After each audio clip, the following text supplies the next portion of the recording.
agence immobilière Diaspora Sopp Nabi moo lay may sa actualité du jour di la wax ak foo mën a nekk ci Sénégal bëgg kër wala nga am parcelle bëgg ku la ko tabaxal wala sax sa doole matul nga bëgg ku la lebal ay parcelle nga di ko fay ndànk par ndànk mën nga ko contacter numéro yi ngay am noonu agence immobilière Diaspora Sopp Nabi Nabi boutique moo lay may sa actualité du jour di la wax yow mi bëgg ay produits aloe vera en qualité mën nga ko contacter numéro yi ngay am noonu ci écran bi. da nga bëgg a jàng làkku arab wala nga bëgg a jàng français wala nga bëgg a jàng anglais wala sax nga bëgg a jàng xam-xam alquran far iji wala sax xam sa diine âge boo mën a am ak foo mën a nekk ci àdduna bi am na ñu koy jàngale xarañ ci mu tegu ci njàng mu set wicc wóor te leer naññ ñooñu ñooy daarey mag ñi jàng du wees. pour plus d'information nag mën nga leen a contacter ci numéro yi nga xamante ne moom ngay am noonu ci écran bi. Israël mi ngi préparé benn attaque terrestre ngir dugg fi nga xamante ne moo di Gaza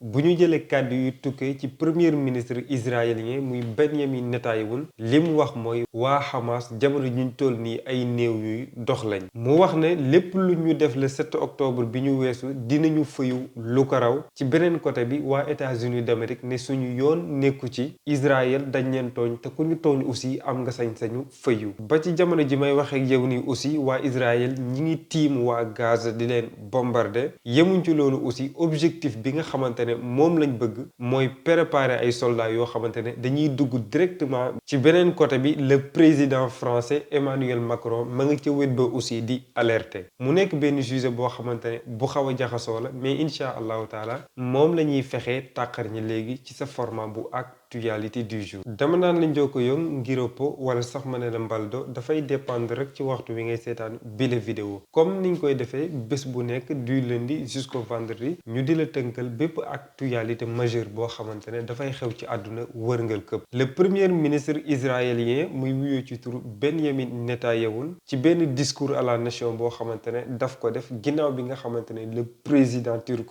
Recep Tayyip Erdogan génn na di dal ci kawam li nga xamante ne moom la wax moom premier ministre bi mooy képp koo xamante ne bi la xeex sa loxo mi ngi ci di nga répondre même ñiy répondre aussi man ci sama jëmi bopp ci laa bokk. question bi may njëkk a répondre nag mooy pourquoi mu boole boppam ci ñi nga xamante ne dañoo war a répondre mooy le fait que waa Hamas ñëw bett waa Israël ak influence bi nga xamante ne Israël am na ko ci monde bi moo xam ci domaine arme ci domaine technologie aussi naka lañ nelawee ba Hamas ñëw bett leen dugg ci seen réew am ñu fa faat yemuñ ci loolu aussi ñu jàpp ñeneen ay otage loolu nag waa Israël dañ ko jàppee défaite bu rëy loolu moo waral moom premier ministre bi muy wax ne ñi war a répondre aussi man ci lay bokk. ba tey tamit bokk na ci ay kàddoom moom premier ministre bi parce que démb moo nekkoon sax sujet majeur bu sunu actualité du jour mooy déclaration bi nga xamante ne le président turc Recep Tayyip Erdogan def na ko duma ci dugaat nag parce que démb détaillé naa ko bu fekkee ne seetaana goo ko après incha allahu taala mën nga ko suivre bu ko defee nga gën a comprendre contexte bi. ginnaaw bi nga xamante ne Erdogan yëkkati na yooyu noonu kàddu moom premier ministre bi li nga xamante ne moom la wax mooy Hamas ab état islamique la état islamique aussi mooy Hamas c'est-à-dire ñi nga xamante ne dañuy woowee seen bopp état islamique daf leen méngale aussi comme Hamas mu nekk aussi benn gaaruwaale boo xamante ne daf ko def Recep Tayyip Erdogan ak ki nga xamante ne moo di le secrétaire général des Nations Unies muy Antonio Guterres. beneen question bi may répondre aussi mooy boobu attaque ci ban méthode ak ban façon la ko bëgg a def ak exactement kañ lañ koy amal. ba tey buñ jëlee ci ay kàddoom moom Benyamin Netanyahou wax na ne cabinet de guerre bi nga xamante ne ñoo war a tëgg plan yi ñi ngi liggéey 24 heures sur 24 mais nag stratégie yi nga xamante ne moom la ñuy utiliser du ko wax ci public bi objectif bi nga xamante ne moom la am ci loolu rek mooy dafa wax ne dafa bëgg a protéger ay soldats mais nag dafa dëggal préciser xaqiqatan que ne réew mi nga xamante ne moo di Israël mi ngi préparé te dina def aussi attaque fi nga xamante ne moo di Gaza. beneen question bi ma war a répondre nag mooy ban jour exactement moom la wax ne moom lay amal bile attaque réponse bi mu joxe ci loolu mooy le cabinet de guerre ak chef d'état-major bi ñooy liggéey ensemble càmbarandoo aussi dëgg-dëgg situation bi ak ban moment moo gën a baax pour ñu amal bile attaque. bu ñu jëlee précision yi jóge ci journal américain bii nii di wuyu ci turu Wall Street wax na ne jamono ji li nga xamante ne moom la Israël di xaar mooy États-Unis d'Amérique dafa war a déployer des douzaines de systèmes de défense pour mën a protéger wu ci missile ak roquettes yi nga xamante ne moom la leen waa Hamas di sànni. ci beneen côté bi le président Emmanuel Macron bëgg naa taxaw ci moom aussi def benn précision parce que moom Emmanuel Macron bi nga xamante ne dem na ci réewum Israël jàkkaarloo ak Benyamin Netanyahou lim ko wax mooy nañ taxawal benn organisation internationale ngir xeex waa Hamas. par contre bi nga xamante ne dem na ci réewum Égypte jàkkaarloo ak ki nga xamante ne moo di Abdel Fattah al-Sisi mu nekk njiitu réewu Égypte lim ko wax mooy bu fekkee mën nga ci dara ba Israël du amal attaque terroriste bi na nga ko def parce que bu amee dafay nekk benn erreur boo xamante ne bu diis lay doon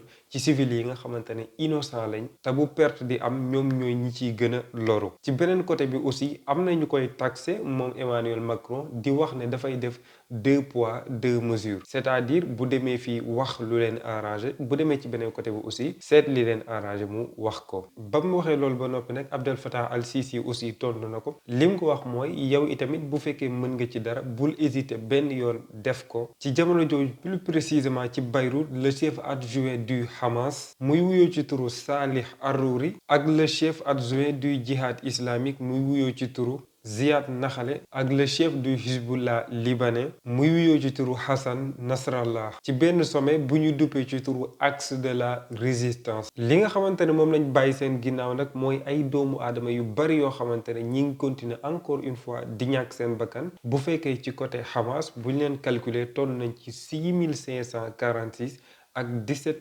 439 blessés ci 24 heures maanaam ci bésu tey bi rek lu toll ci 704 personnes ñoo ci ñàkk seen bakkan. mais nag bu ñu jëlee le président américain muy Joe Biden moom dafa weddi ba mu set wécc nombre yi nga xamante ne moom la waa Hamas joxe wax ne ñoo génn àdduna ci ñoom. mais nag li nga xamante ne moom la ñu war a bàyyi xel mu tombe aussi ak fi nga xamante ne foofu lay tënkee sujet bu majeur bi mooy une fois que Israël amal boobu noonu attaque dina nekk benn catastrophe bu rëy ci civil yi nga xamante ne actuellement ñi ngi nekk fi nga xamante ne moo di Gaza. dans ce cas là nag mën nañoo passer directement ci beneen point bi muy actualité en bref. ginnaaw 6 ans de mariage le 20 octobre bi nga xamante ne moom la ñu weesu ci la publier ci application bi nga xamante ne moo di X ñu gënoon koo xam ci Twitter ak ci Facebook li nga xamante ne moom la fa publier mooy sama sëy bi tas na. ki ko tas mooy la présidente du conseil italienne muy wuyoo ci turu Giorgia Meloni. borom këram di wuyoo ci turu Andrea Giamburno nekk benn journaliste mu nekk benn nouvelle boo xamante ne nag mën naa wax ne jur na coow lu bari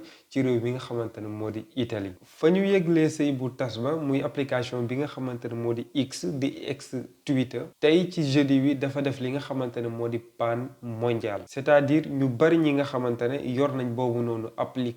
dañ doon jéem di publier ay photo wala sax ay vidéo wala yeneen contenu mais nag plateforme multimilliardaire bii nii di Elon Musk dafa bloqué yooyu noonu publication yépp yemul ci loolu aussi même commentaires yi sax utilisateurs yi amuñu woon benn possibilité ngir def ko. ci utilisateurs yi am na ci 49% yoo xamante ne dañ leen a signaler problème ci application bi am na ci 44% yoo xamante ne problème mu site web la ñu am ci yeneen 7% yoo xamante ne seen problème moo di connexion au serveur. depuis le 7 octobre ñi ngi ci réew mi nga xamante ne moo di Niger plus précisément ci Asamaka Horizon Sans Frontières mi ngi alerte ñu toll ci nombre de 107 doomu sénégalais ci ñoom am na ci sax benn jigéen ñuy dund ci ay situation yoo xamante ne yu difficile la ñuy wax ne amuñu lu ñu lekk amuñu lu ñu naan amuñu sax ndox moo xamante ne bu ñuy sangoo la rax ci doolu aussi bu fekkee ne gouvernement bu Sénégal gaawul ngir wàllu yooyu noonu émigré bu ñu moytuwul seen situation dina gën a catastrophe. wolof daf doon wax naan xeexu njaago du jeex mais est-ce que duñ ko changer sax wax na xeexu Juan Branco du jeex ba tey mi ngi continuer encore une fois di internationaliser situation bi nga xamante ne moom la Ousmane Sonko di dund. tey alxames ci suba si demoon na fi nga xamante ne moo di BBC di évoquer situation yi nga xamante ne moom la client bii nii di Ousmane Sonko di dund plus précisément ci hôpital principal de Dakar. Yemul ci moom rek, même le député Jean-Luc Mélenchon mi ngi continuer encore une fois di évoquer di alerter aussi ci situation bi nga xamante ne moom la Ousmane Sonko tollu actuellement. mu tombé aussi ak fi nga xamante ne foofu lañ koy tënkee muy seen actualité du jour. Dans ce cas là ma jox leen dig daje ba suba incha allah, di leen ko fàttali aussi débat dina am. di leen remercier aussi, démb gis naa seen présence ci commentaire yi. am na ci yoo xamante ne tontu naa ko, mais am na ci yoo xamante ne sax mën naa ne ba tey mënuma koo tontu. loolu nag li muy firndeel rek mooy importance bi nga xamante ne jox ngeen ko seen format bii nii di actualité du jour. ba tey aussi yéen a ngi gën a yokku, nombre bi aussi di gën a yokku, ngeen di suivre seen format bu actualité du jour. ñu ciy ànd ak mbégte incha allahu taala. maa ngi leen di xaar aussi ci débat bi. am na ñu ma wax aussi que ne français bi peut-être duñ ko mën a comprendre. dinañ fexe xool naka la ñuy mën a def ba aussi di ko bind ci commentaire yi ci làkk wolof. même aussi bu fekkee nañ ko mën a traduire en arabe aussi ñu traduire ko. dans ce cas là mu nekk loo xamante ni ñun ñëpp dinañ ci mën a bokk di waxtaan ci tolluwaayu àdduna. dans ce cas là mën nañ koo tënk fii, ma jox leen dig daje ba suba incha allah ci seen beneen format bu actualité du jour.